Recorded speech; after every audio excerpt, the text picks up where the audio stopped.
Hi!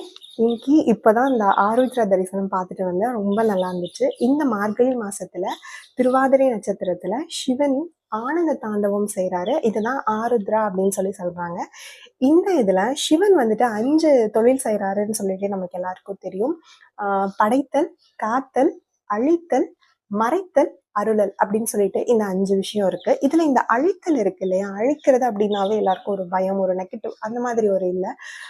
எல்லாமே ஒரு விஷயம் உடையறதே இன்னொன்னு உருவாக்குறதுக்காக தான். அந்த மாதிரி இந்த டீஸ்ட்ரக்ஷனே நம்மள ரீஸ்ட்ரக்சரிங் பண்றதுக்காக தான் அப்படின்னு தான் எடுத்துக்கணும். வாழ்க்கையில எந்த ஒரு விஷயம் உங்கள உடைச்சு போட்டிருந்தாலும் சரி, இதெல்லாம் இப்படியா, இப்படியே நடந்தது, அப்படியே நடந்தது அப்படிங்கிற மாதிரி எந்த மாதிரியான ஒரு விஷயங்களா இருந்தாலும் சரி, அது நம்மள இன்னொரு இடத்துக்கு மாத்துது.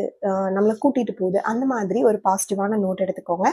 ஆ எந்த மாதிரியான விஷயங்கள் என்ன நடந்தாலும் நம்மளோட எண்ணங்கள்ல எந்த ஒரு கலப்படமும் இல்லாம பியூரா வச்சுக்கோங்க. அந்த ஒரு விஷயம் மட்டும் பண்ணுங்க. நம்பிக்கைய மட்டும் உங்களோட நம்பிக்கை எப்பல்லாம் ஷேக் ஆகுதோ, அப்பல்லாம் அத ரீஸ்ட்ரக்சர் பண்ணிக்கோங்க. உங்களோட நம்பிக்கைய ஆழமாக்குங்க. நீங்க நினைச்சது எல்லாமே நடக்கும். நல்லாவே நடக்கும். எப்பயுமே பாசிட்டிவா இருங்க. பாய்.